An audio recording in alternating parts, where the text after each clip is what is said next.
Good evening, everyone. My name is Rachel Assigno. I am the Programs Ambassador with SIETAR Florida.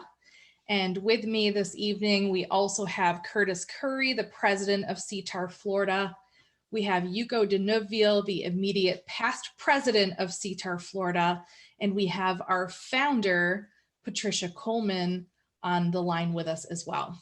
I would like to welcome you all to this evening where we are talking about holidays.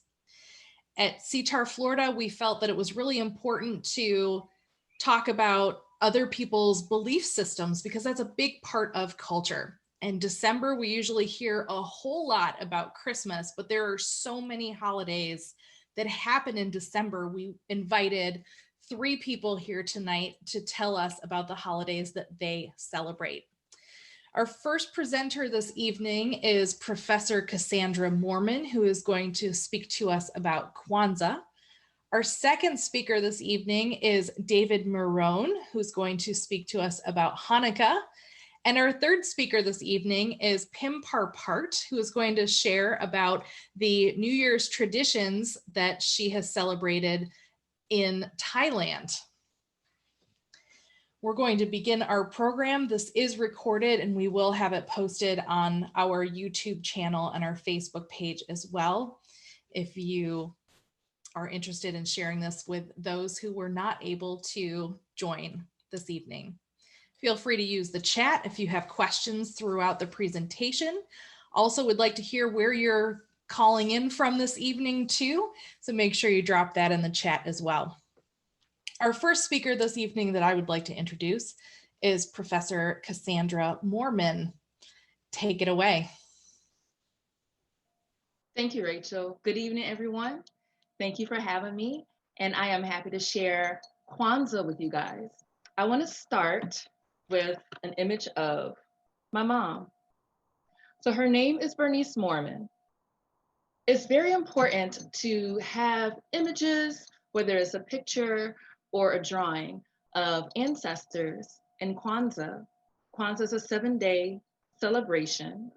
It's communal, and we honor our ancestors in a reflective instead of a transactional manner. And what I mean by that is, this picture right here is what I'm using this year for my daughter as we draw on my mom's life experiences, her challenges, and the ways in which she used her resiliency and her strengths to overcome those challenges in order to fulfill the 7 principles celebrated in Kwanzaa. So Kwanzaa is a Swahili word which represents first fruits. It's the end of the harvest. We come together as a community. The last day we come to feast. We start with the first principle, which is in Swahili, but the English translation is unity. I'm going to have my cheat sheet here because I'm so accustomed to using the Swahili terms. So unity for the community. How can we come together as a community, as African Americans reflecting on our African heritage to restore that which was taken away, which was demonized, whether it's the honoring of ancestors, whether it's not practicing Christianity or Islamic beliefs? How can we come together as a community to unify, to strengthen? And that's celebrated on the first day. When it comes to Kwanzaa being celebrated, there's not one set way to celebrate it, as it's still fairly new, not only in the United States, but throughout the globe of what I call Africa's children, who celebrate, who acknowledge this holiday. There's not a set way to celebrate it, but we do hold the 7 principles to heart. So the first day is unity. And what I do is, because it's not widely celebrated among the community, and it is a communal holiday, I do Google Duo sessions. This is before the pandemic. This is how we connected with those who celebrate Kwanzaa. And we get our children together to converse, and we would focus on an ancestor. We would share that with our children.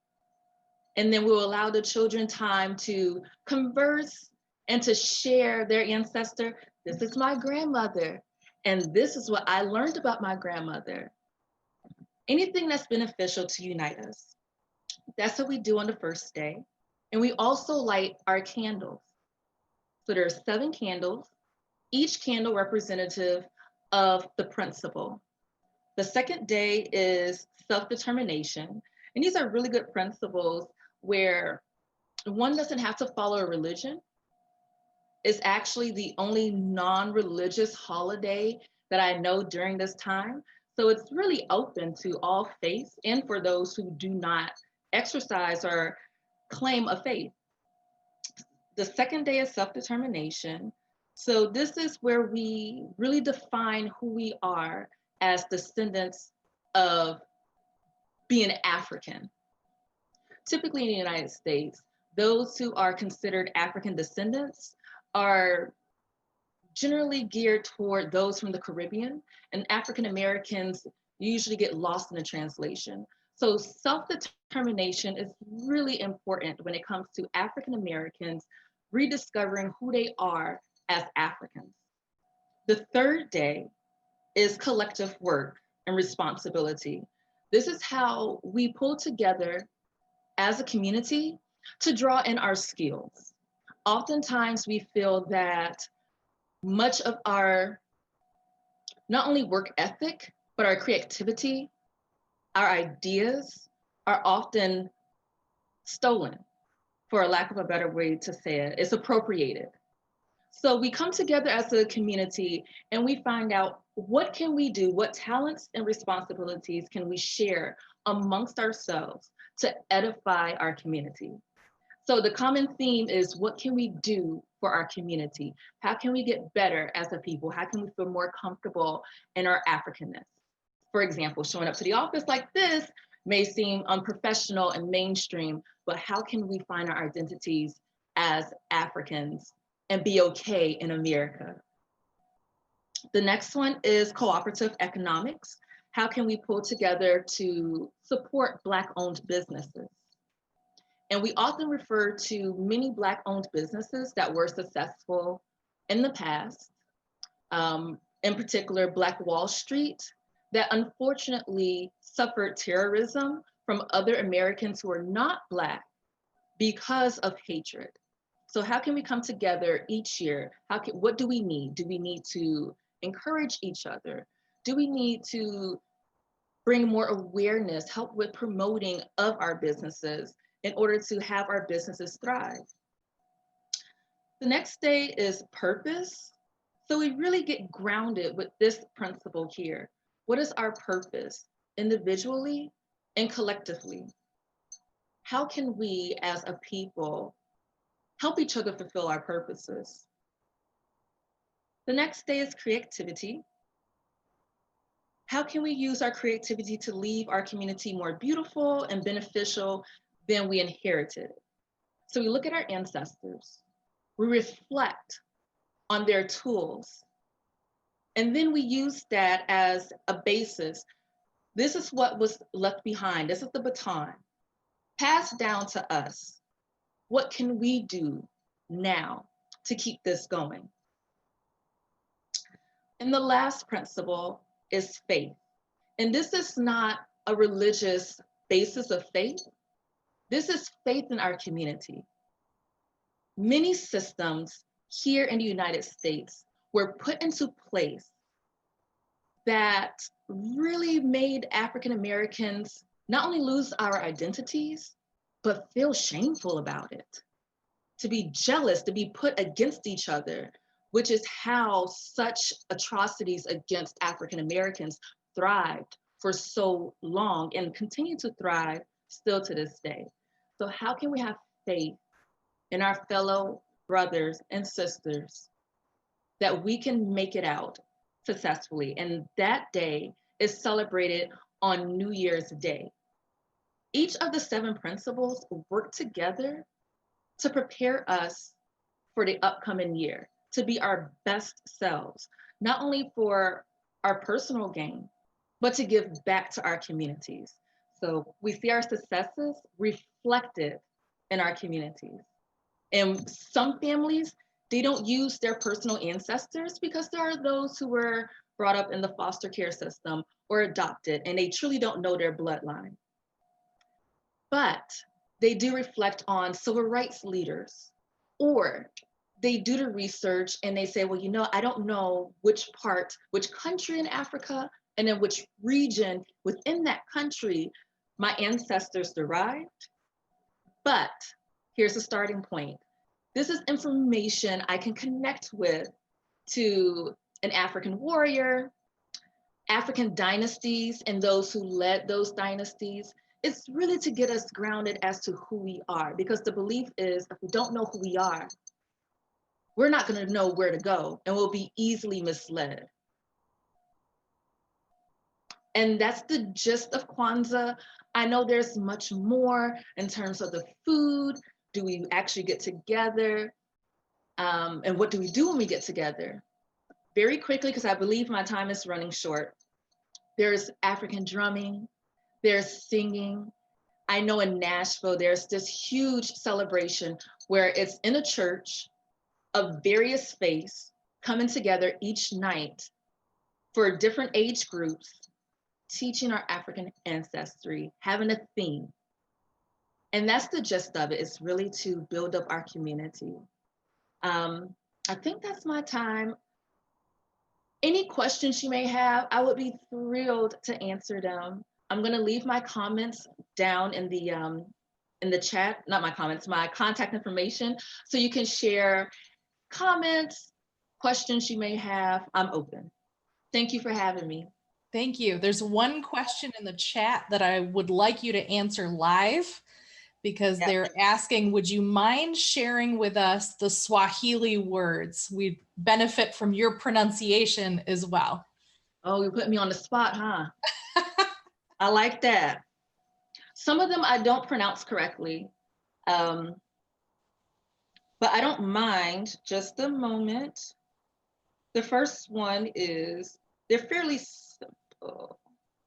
Just a moment.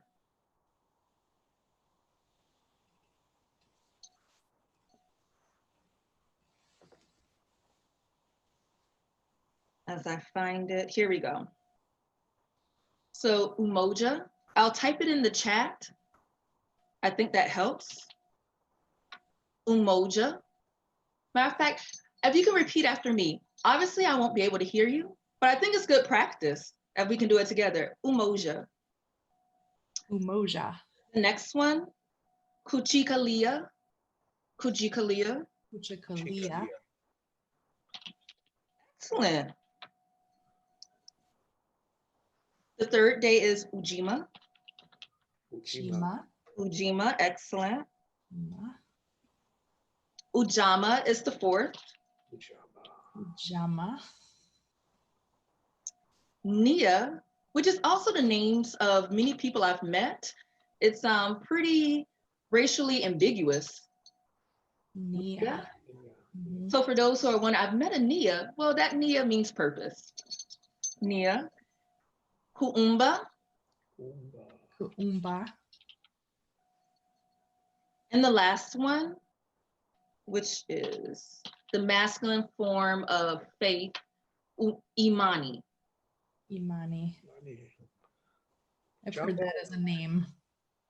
Imani is my favorite. Yeah. I love Imani. He's my favorite of all. Mm-hmm. One more and question. It really is a beautiful, I'm sorry. One more question here was about, are there specific types of clothing that you would wear during the 7 days of Kwanzaa? So about that, I love wearing African print throughout the year. So I don't make it a thing because it's something that my daughter and I do.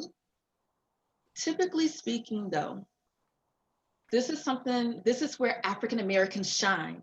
Almost like the same time when Black Panther came out. And African Americans, Caribbean, Afro-Caribbeans, anyone from the African diaspora were very proud. So whenever there's a proud moment, they bring out the gear.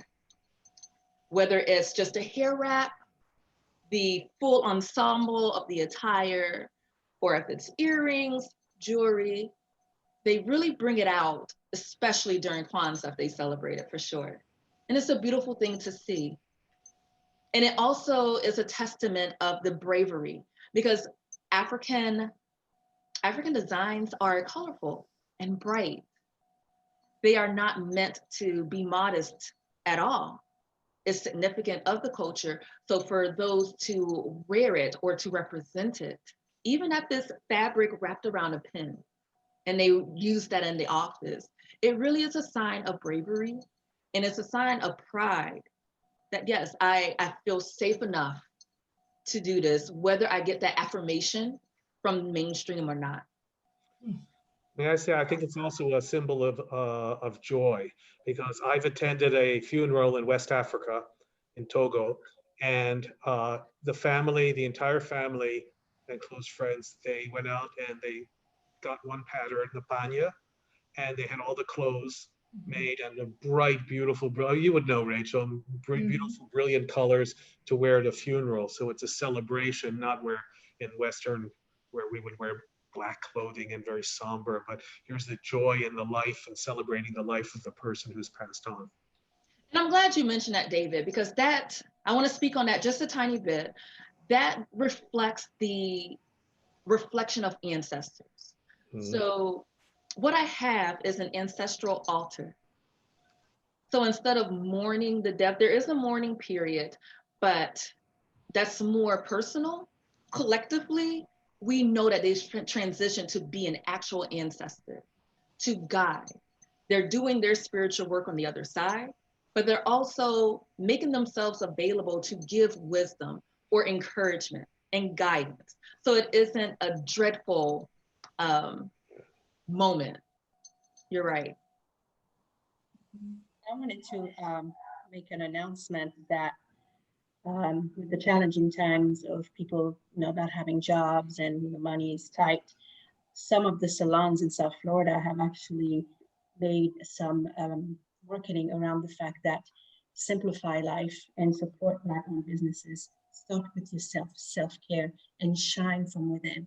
Wear your hair natural. So anybody who is going to the hair salon every week to tighten that weave with $150 they don't have anymore, just now are going to be walking around like beautiful queens. And I'm so happy about that.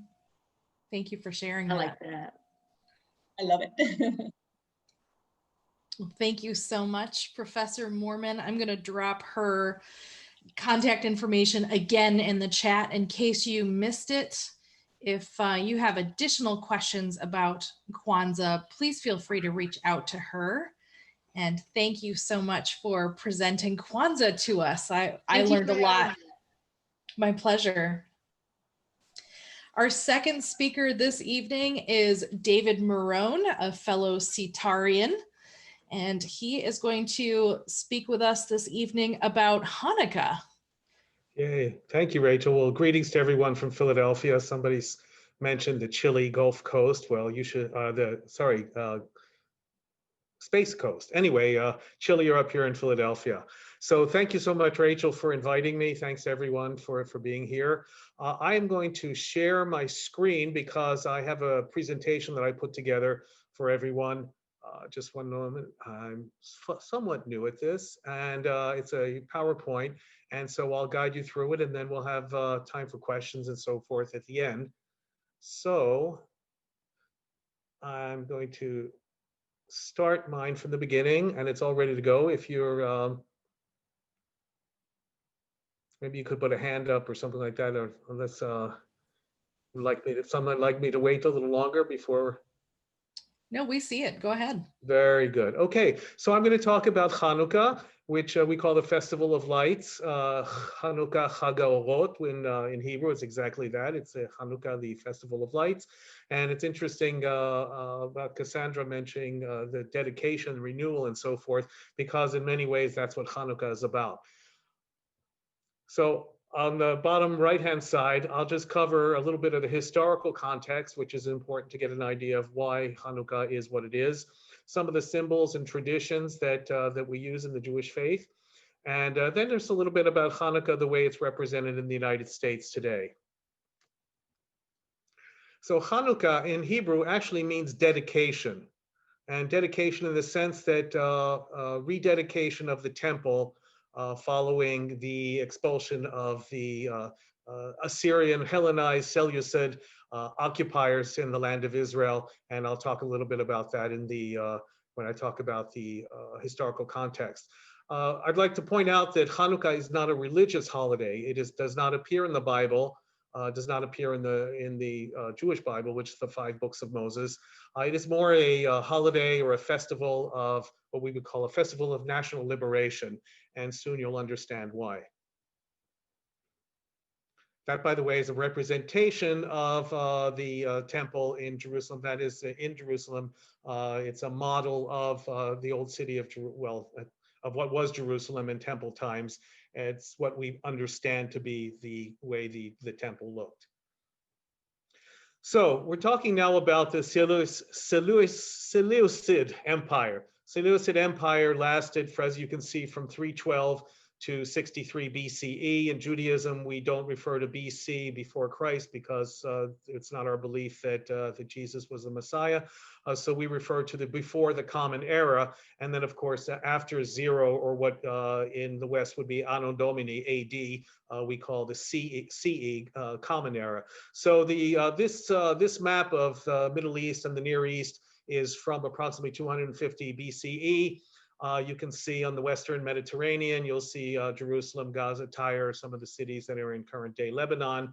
And so basically what we refer to as the land of Israel, except for down towards the Negev in the south of current day Israel, would be represented on this. So you can see the breadth of this empire. Which came about, by the way, after Alexander, the breakup of the Alexander the Great's empire. I'm going to give you a historical context. So at the time, there was a great influence of the Hellenist culture on the Jewish populace, and it was adopted by some of the people that whom we might call the elites or the upper classes and so forth.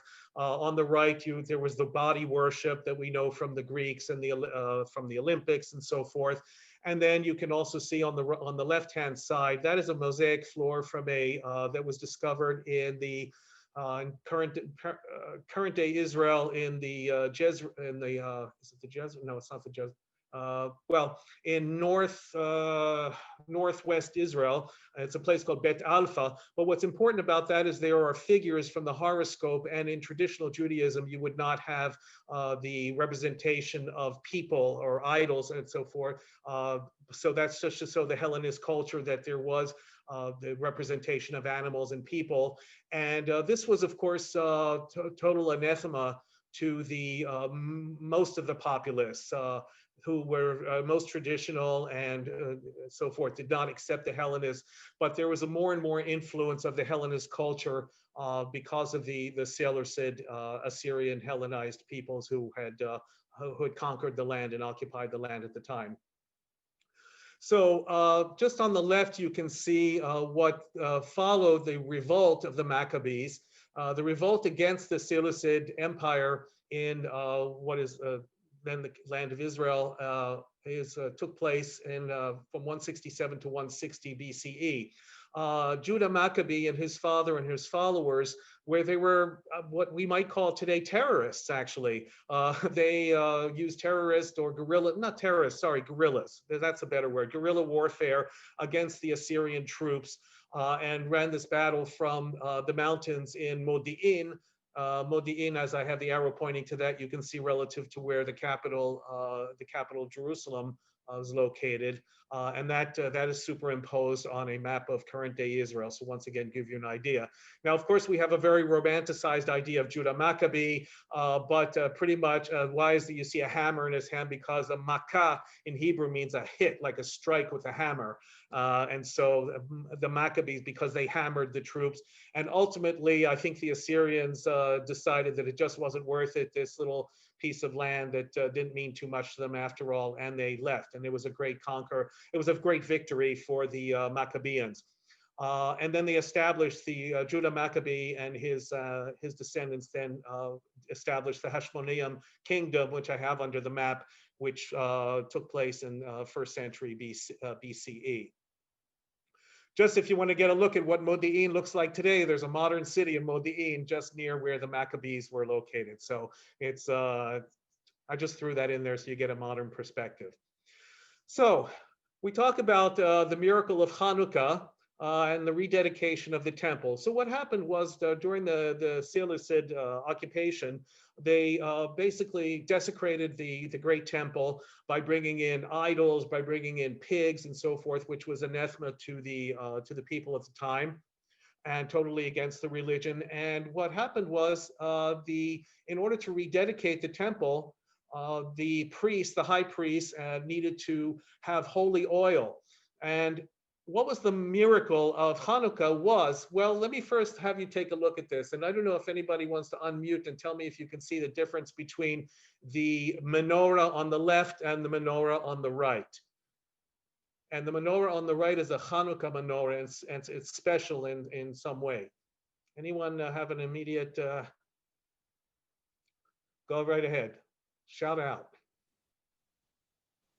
7 lamps versus 9. Looks like Right, there you go, exactly. So the the candelabra, the menorah with 7 branches is used in the synagogues and is a symbol. This happens to be the symbol for the state of Israel.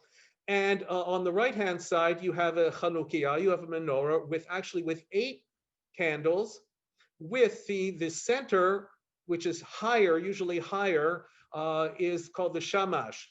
And the 8, well, let's go back to the left-hand side. That menorah is for the 7 days of the week. But why is the Hanukkah menorah 8 candles plus 1? Well, it's because of what was the miracle that lasted 8 days, and that specifically is that the holy oil that was supposed to just last for 1 day, well, it actually lasted 8 days. That's the miracle, if we have the belief in that. And basically 8 days was the time it took for the Maccabees and so forth to repurify themselves, because they had been in war and they had killed people and so forth, so they weren't considered pure. So it took 1 week, 7 days more for them to purify themselves before they could make holy oil again. Now, as children, we learned that the miracle was that the oil for enough for 1 night lasted for 8 nights. It's because they had to send the horsemen up to the north of the country to another holy city to bring back holy oil, and it lasted for 8 days. But I think the earlier explanation makes a little bit more sense.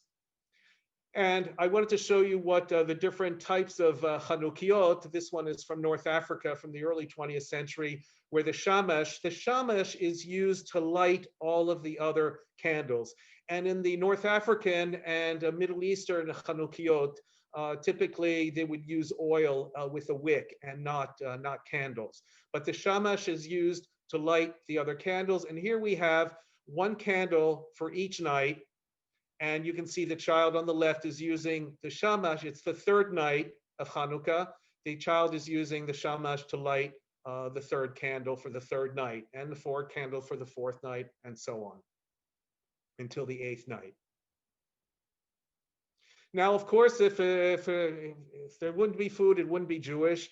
We have traditional foods, and we use lots of oil because of the tradition. And I'm showing you from 3 different communities. So from Eastern Europe, we have latkes, and that's written latkes in Yiddish, basically potato pancakes. In the middle, sufganiot from Israel. Visfog means to absorb, because they absorb oil. They're basically jelly donuts. That's very popular, sold by the hundreds of thousands in Israel in this time of year. And then bimuelos, which would be from the Sephardic, the Jewish communities of the Mediterranean and North Africa, those who were originally from the expulsions from Spain in 1492. And then we have games. Well, on the right-hand side, Hanukkah Geld. Initially, the Hanukkah Geld, these were little gold coins. They weren't real gold with chocolate inside and so forth. They were treats that were given to children. And on the right, you may have, on the left, you may have heard of the game, oops, excuse me, I want to go back, called, these are dreidels. They're little spin the tops, and the children play games with them, and they play for buttons or money or coins and so forth. And there's 2 different types of of dreidels, the one on the top and one on the bottom. Do you notice anything? Do we have time for these? How much time do I have left, Rachel? You still have a few minutes. Go ahead. Okay, good. So I'll just ask, does anybody see anything different from the dreidels on the top? By the way, is my cursor, when I move my cursor, do you see that? Yes. Oh, okay, then I'll try and not make it too nervous looking. Okay, so if I go to the, whoops, there I did that again. The dreidels on the top and the dreidels on the bottom. Notice anything different besides the color and the fact that one has the transliteration? Multifacets. Say that again, please.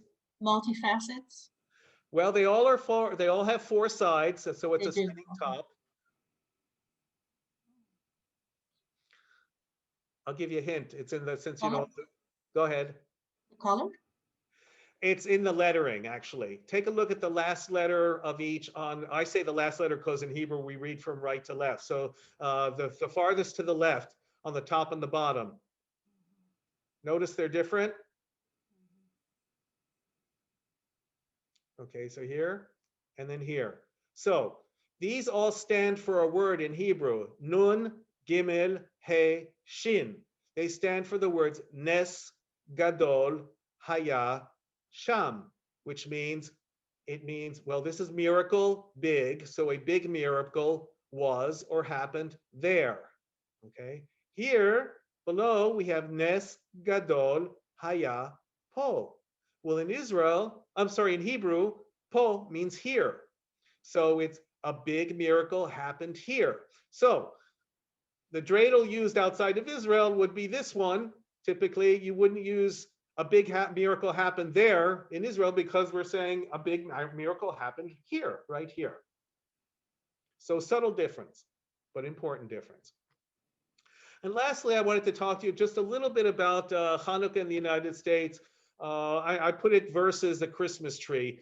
I have to say that Hanukkah has taken on an importance in the United States that's disproportionate to what it is in Israel in particular and other countries of the diaspora.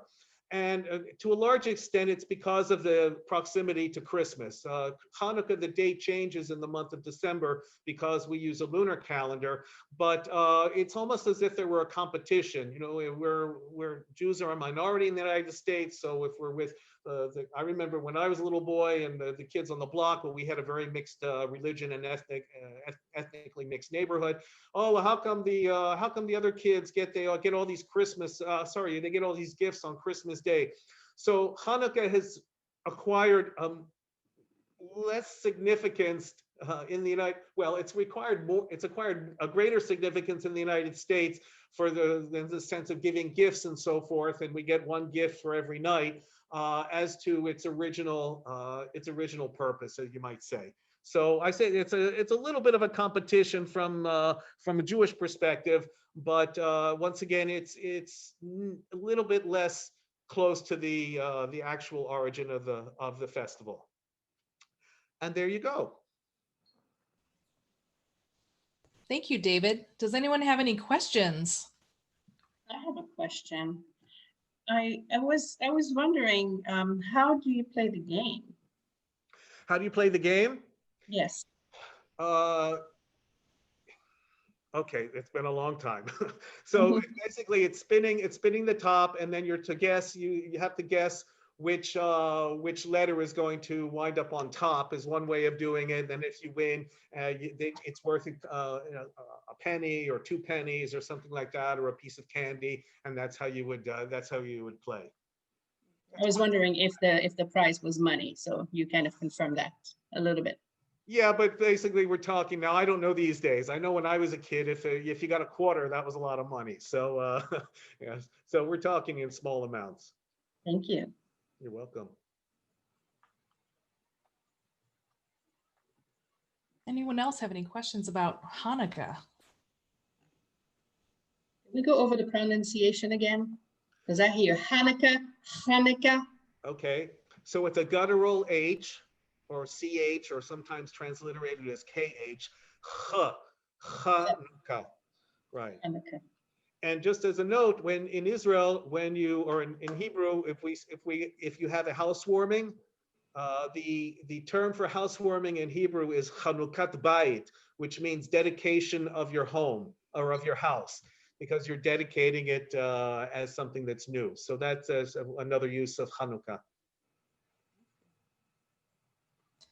That's interesting that you're drawing parallels between Hanukkah in the United States and how they've adopted some of those Christmas gift giving sort of traditions. Right. And we can say the same thing for Christmas, that we've brought on all sorts of traditions that were borrowed from the various other belief systems, like our mistletoe and Christmas trees and things like that, that are not part of the initial intention. So it's interesting how you could try and draw a border around a country or a region, but people will not stay within that invisible border. We're always mixing and mingling with one another.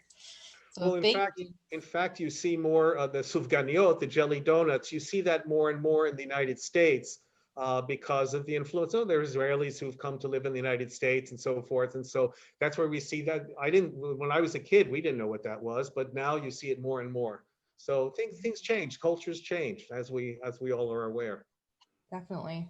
David, I just wanted to mention that buñuelos, they probably come from binuelos, but they're very common, especially around Christmas time in Colombia. Yeah, well, and these were my cousin, her mother's family was from Greece, but they were from Thessaloniki, and they were Sephardic Jews, and they spoke Judeo-Espanol at home, and they would make that around Hanukkah. So because it's made with oil, and let's not forget that a lot of our, depending on what part of Colombia, I mean, you take Antioquia, right, Medellin, and you have the conversos who really were settled there. So there could be a lot of mixing of the traditions. Very interesting. Any final questions for David?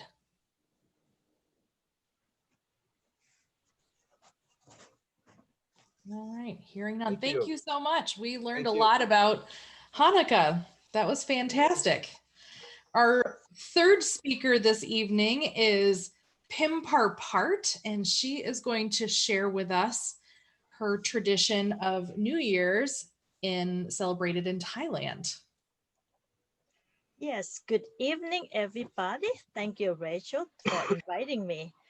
Today, I'm going to share with you Thai New Year. We have two New Year days in Thailand. One is the traditional and one is the modern. The traditional one is called Songkran. It's a Thai New Year that happened in April of every year, April 13 to 15. Songkran was officially the New Year for Thailand until 1888. And then later on, the date was shifted to celebrate New Year on January 1st, just like the rest of the world. Somebody have heard of Songkran. That's another word that people use when they talk about Songkran is the water festival. A lot of people go to Thailand during April, from April 13 to 15, to celebrate the Songkran festival with Thai people. But I want to share with you a little bit about the history of the Songkran and how we do it.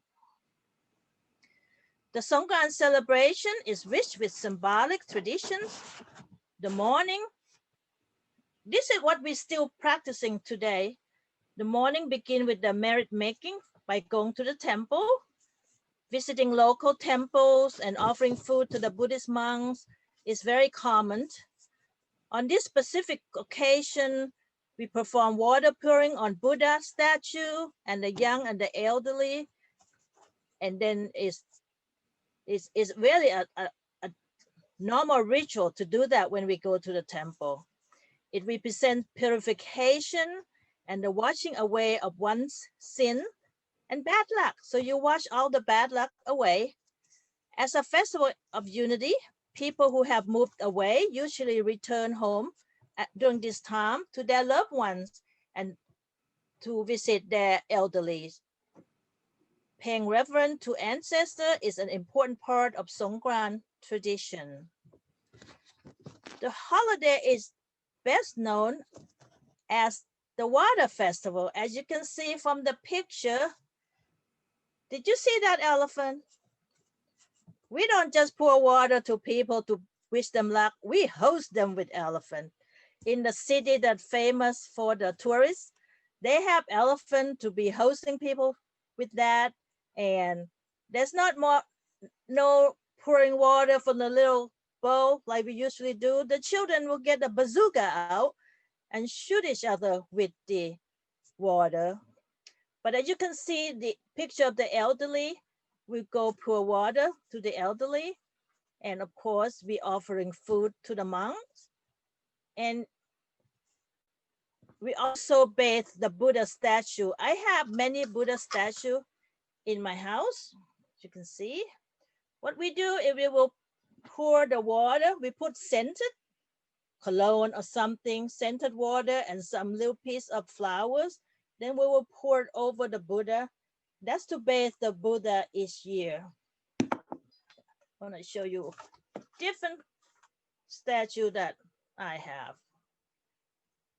I am a Buddhist, but I love Christmas. So I celebrate Christmas too.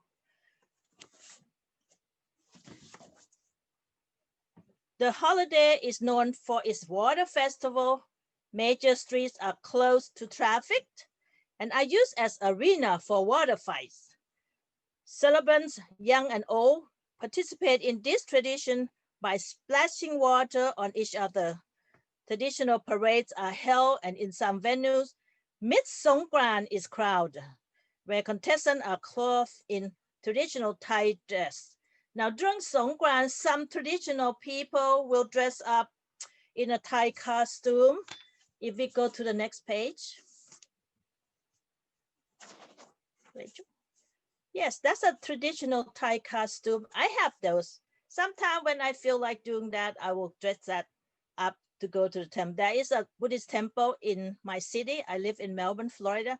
And we do have Songkran festival where we invite everybody in the community to come in, and children or Thai adult will be dressing up like that to come celebrate. And then we have to keep the children away because they'll be pouring water all over your fancy silk clothes. But this is a chance for us to get up and get dressed and go celebrate the Thai traditional Songkran, which is Thai New Year with us. Of course, because Thailand, if you know Thailand at all, Thailand used to be called Siam. How many of you have seen the King of Siam? The movie and the play. And then they changed the name to Thailand to be modern, just like the rest of the world. So they changed the traditional Thai New Year to January 1st, just like everybody else. But of course, the New Year celebration begins on the evening of December 31st, just like the rest of the world. We'll have parties, family get together, relatives and friends.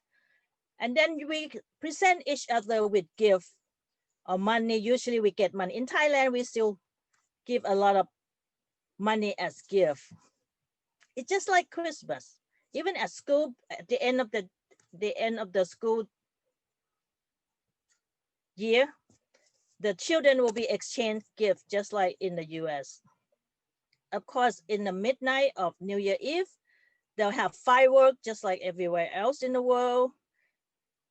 And then for the Thai in the morning, for the Thai will wake up and go to the temple and will offer food to the monks, to any local temples. There are many, many Buddhist temples in the US.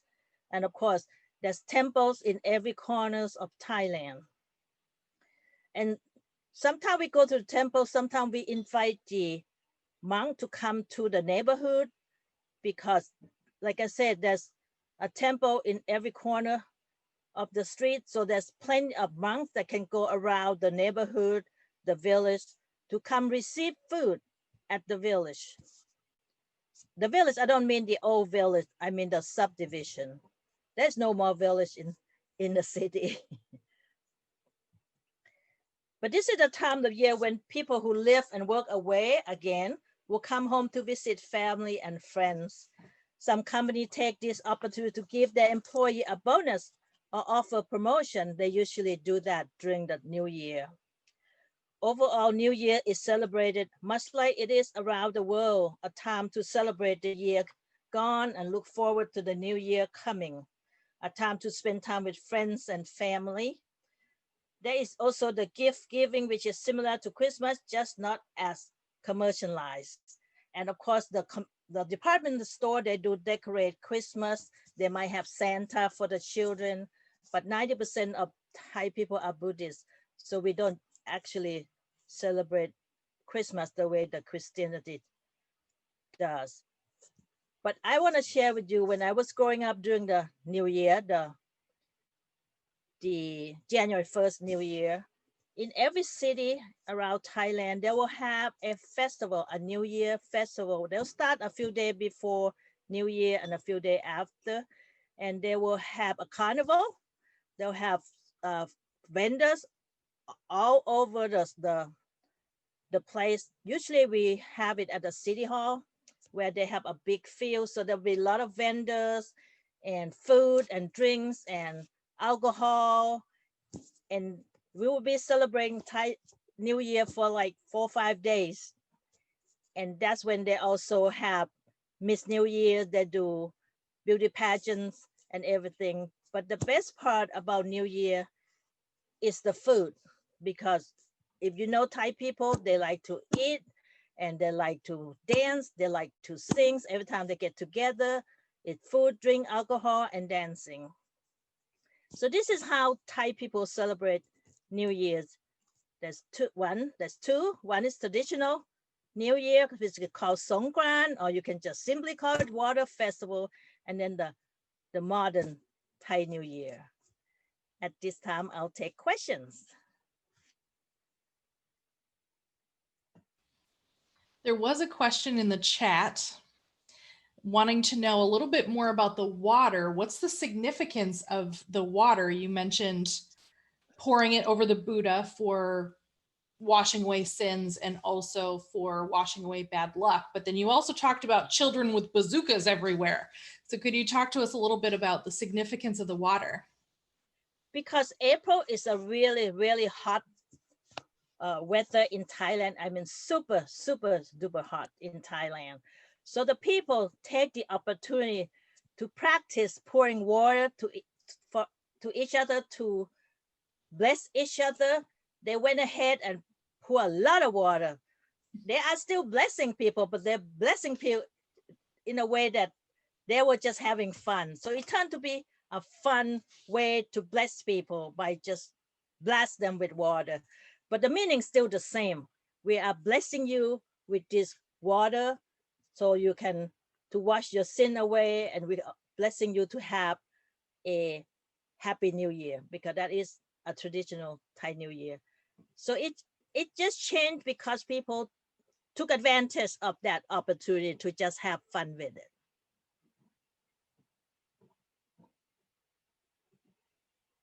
Well, I could eat Thai food every single day of the year. And when I was in Bangkok, oh, the food was amazing. But are there any special foods for Songkran?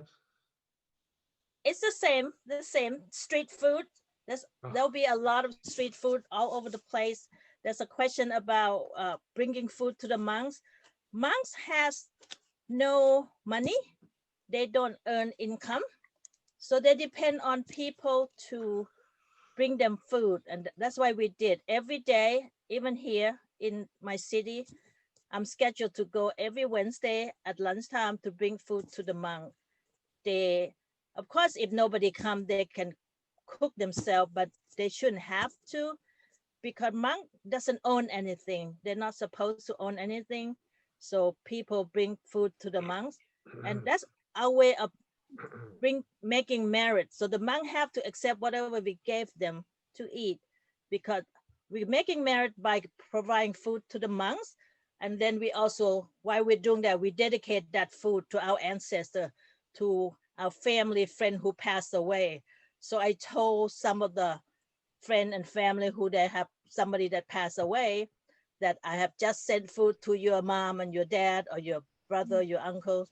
I will dedicate that food every Wednesday to what I would say, because my mom and dad passed away and two of my sisters passed, so I was mention my mom and my dad and all my friends that passed away, or my relative and passed away, or anybody who has not been born yet and hungry to come get the food and dessert and the water, that I'm offering to them through feeding the monks. And that's what making merit is about. Wonderful, thank you. Does anyone else have any questions for Pim? You can unmute yourself or put it into the chat.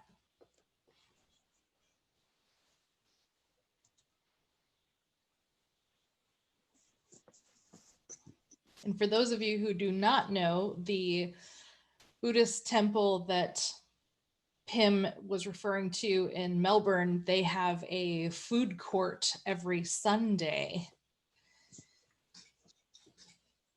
So that's going to be important if you love Thai food. And the statue behind me, that's the actual statue at the Melbourne Buddhist temple, where they have meditation nightly. Beautiful. I'm going to look for a Buddhist temple in Philadelphia that is a Thai Buddhist temple and see if they have food there as well. They should, yeah.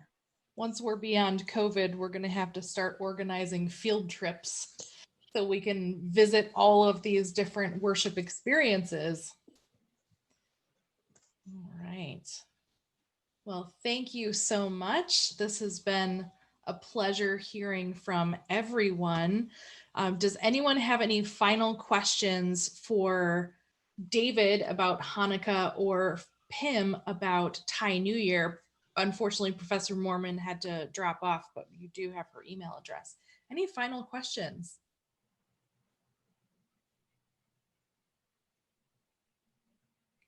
No, it's been wonderful. I feel like I can now start a holiday season with a broader perspective of all these different holidays. So thank you.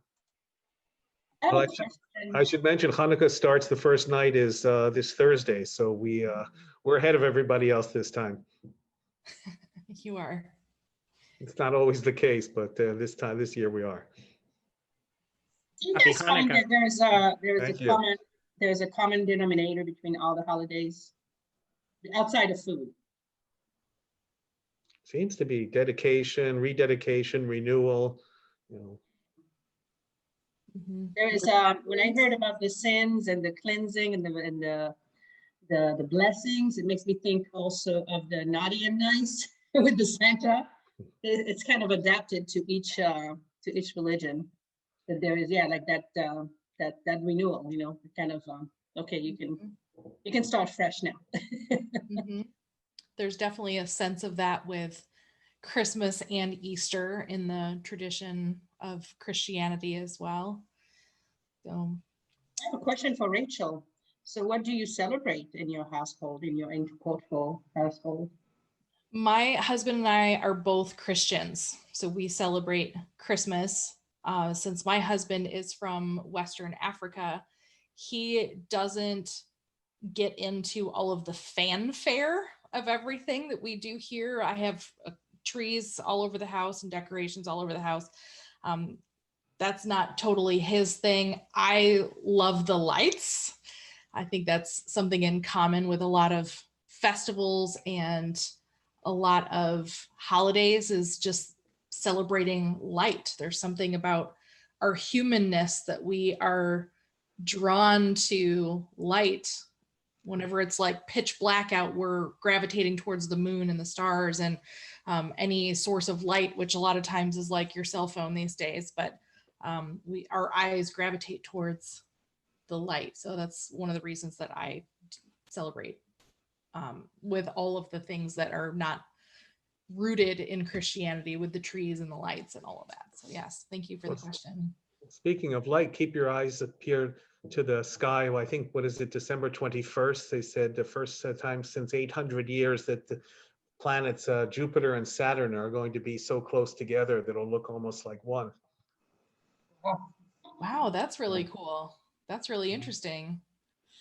Well, I want to thank everyone for joining us this evening. This has been brought to you by SIETAR Florida, and we have a couple events coming up that I'd like to make mention and invite you to.